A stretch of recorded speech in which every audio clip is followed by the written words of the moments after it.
adult third or adult third culture. Hello humans! I hope you're all doing well on this lovely, lovely day of confinement. I'm doing great, thanks for asking. So today we're gonna get right into the angsty stuff and talk about third culture kids and relationships. Friendships in general, romantic relationships, relationships with the family, with the community, all of that stuff. We're gonna try and get into that today. If you're new to this whole shindig, well, first of all, hello, my name is Swai, welcome. And if you don't know what a third culture kid is, then you can watch the previous video that I made that explains what that is. A third culture kid, or adult third culture kid, is an individual who has spent the majority of his or her developmental years outside their parents' culture. To expand on that, a third culture kid is someone who had to move around a lot because of their parents' jobs and probably went to private international schools, thus ensuing in great stories to tell and lots of cultural identity issues. Anyways, relationships. So the first thing you should know when considering third culture kids and relationships is that the international community is constantly shifting. Contracts end, new contracts are signed, people graduate, people want to move to another country just because it's fun. Maybe they've moved so much that they don't know how to stop moving. So it's an endless rotation of people. It's a constantly shifting community. So although international schools have the same thing as regular muggle schools, such as jocks and geeks and other social phenomena, the friend groups are constantly changing. Although it depends on which school or country you're in, I'd say between 20 to 50% of the students might leave at the end of the year and be replaced by a fresh new batch at the beginning of each year. The social dynamic is always changing. And there can be a group of people who have been in that country for a long time. Those people know the school better, they know the community better, they know the teachers better, they know the country better. They've had more stability. And because they've had more stability, it's possible that some of them, at least according to what I've seen, have more facility in creating relationships. So because there are always new arrivals, the community is well equipped for welcoming them. At my school in Ghana, during the first assembly of the year, we had a special welcoming song. All of the new kids had to stand up, and we would sing to them the special welcoming song by saying Akwaba, which is tree for welcome. And then at the end of the year, all of the people who were leaving had to stand up at the end of the year assembly, and we would say goodbye to them with a special goodbye song. And we would say Nantiye, which is tree for goodbye. In certain schools, if you were about to move there was a sort of pen pal system set up to welcome new people. Whenever my dad signed a contract, he would get in touch with the counselor of the school that we were moving to, and the counselor or some other staff member would get me in touch with a student who would be in my future class. That is how I met Kate for the first time. We spoke via email, and she told me a bit about what I should expect coming to Uzbekistan and to our school.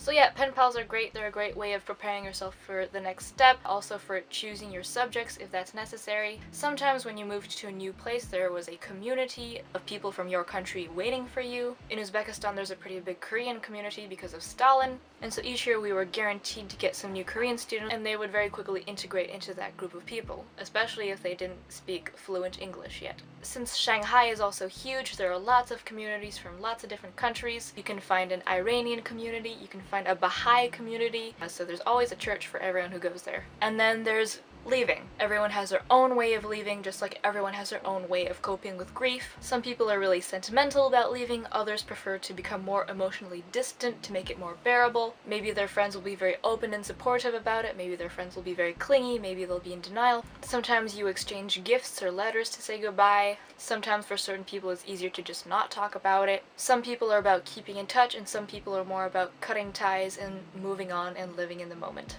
When I first moved to France, some people were a bit surprised at my manner of socializing. Some people thought that I very quickly asked deep and personal questions.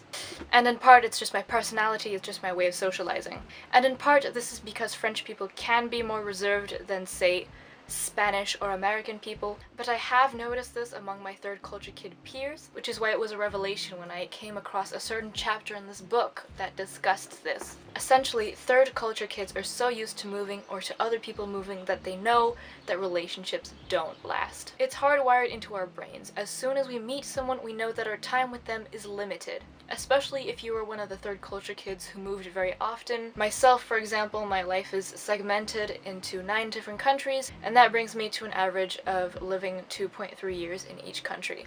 So imagine you move somewhere, you meet these people, and somewhere in your brain you're thinking, okay, I have 2.3 years to be with these people, let's make the best of it. So third culture kids have this tendency to believe that their time with other people is very limited, and so why would they waste that with small talk? They have a tendency to build deep relationships much more quickly, to skip to the very intimate parts of friendship, which makes sense if you think about it. I mean, people are interesting, you can learn something from everyone you meet. If you know and have learned the hard way several times over that it doesn't last forever, then why would you dawdle about having a superficial relationship? But paradoxically, because it's so easy to get close to people very quickly, it's also very easy for us to push people away just as fast. But again, it depends on who you are. We're all different people. Every third culture kid is different. Once again, I would like to make a disclaimer. I'm not an expert on third culture kids. There are lots of different types of third culture kids in the world. And when I'm discussing my experiences, I'm mainly discussing the experience of a third culture kid in an international school who has moved around a lot. Also, paradoxically, just because third culture kids are very good at making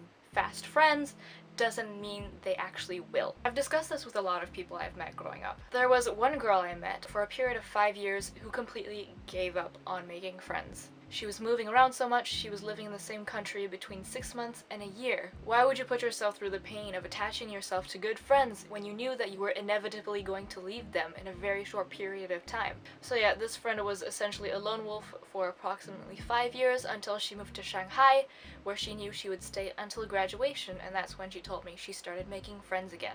I mean, you have to keep in mind that even though international schools are used to welcoming newcomers, there definitely is that sense of being the new kid on the block. No one knows who you are. And you know, kids are kids. There's still the politics of primary school and secondary school. There's still gossip and rumors. It's a lot to navigate. Probably those who have it worst are the Americans. There's always Americans in every international school you go to, and some of them are embassy kids and military kids. They tend to move around a lot. Again, sometimes as little as 6 months to a year in one country, maybe even less.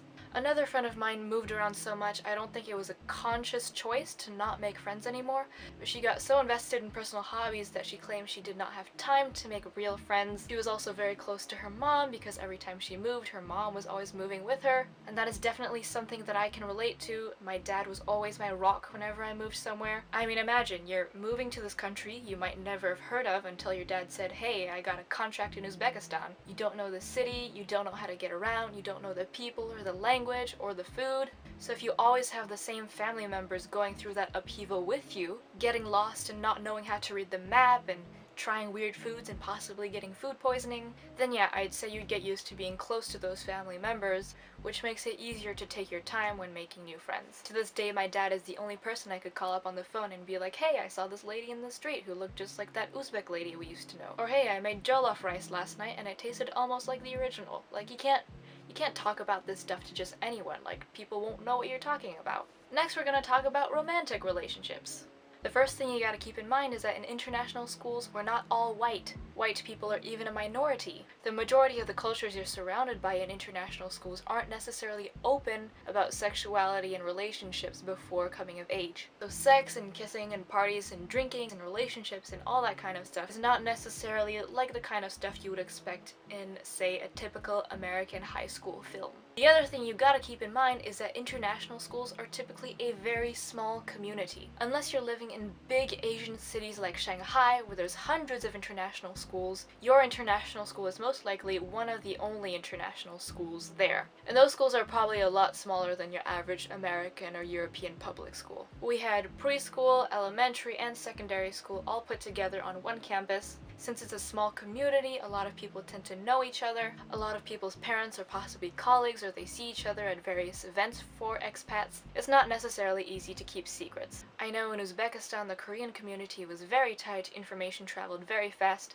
One mom might be picking up her preschooler, she'll spot someone else's daughter making out with some guy, she'll tell another Korean mom, who will tell another Korean mom, who will tell that girl's mom, and everyone will know. If you tell your mom something about another Korean in the class, that mom is likely to talk about it with the other Korean moms. Those moms might talk about it to their husbands will talk about it during the Korean golfing club, and then everyone knows. Another thing about third culture kid relationships is that they're strictly limited to the expat community. When I moved to France, it was crazy because I speak French, I am French, I could go around in the street and talk to anyone I wanted. My friends from school could introduce me to their friends from outside of school, who could introduce me to their friends from outside of school. I could meet their parents, I could meet their cousins, I can meet their nephews. There's no limit here to the people I can meet because I speak the language and I'm acquainted with the culture. Literally everyone in the entire country is someone I could be acquainted with. You can flirt with strangers in the metro. You can flirt with a baker. Your friend could introduce you to a friend, could introduce you to a friend who would eventually become your boyfriend. Expat kids don't form relationships with the local kids. Ideally, it would be nice, but it doesn't happen. You would never see my dad, the rich white man, come down from his fancy house to go to a bar with the local Ghanaians. As an expat and as a white person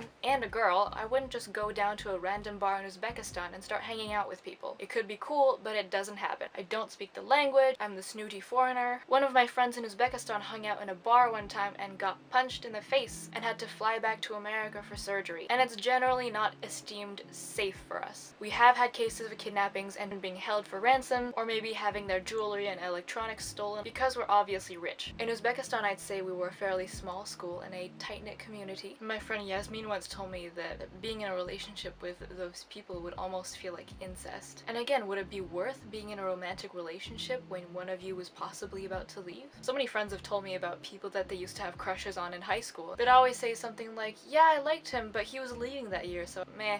It's really painful leaving all these people behind. And it's really painful being left behind. I didn't get into any serious relationships until I moved here and I knew that I had the choice to stay as long as I wanted. So maybe that's a source of comfort for you young uns who haven't graduated yet and are worried about the psychological impact of your constant moving. I turned out fine. We all turned out fine.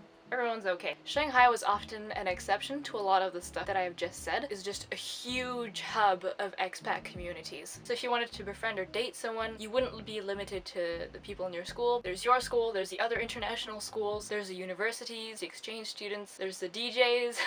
And all those 20-something-year-old people trying to become entrepreneurs. There's just an endless supply of expats to befriend and date. So if you're picky, you can go there.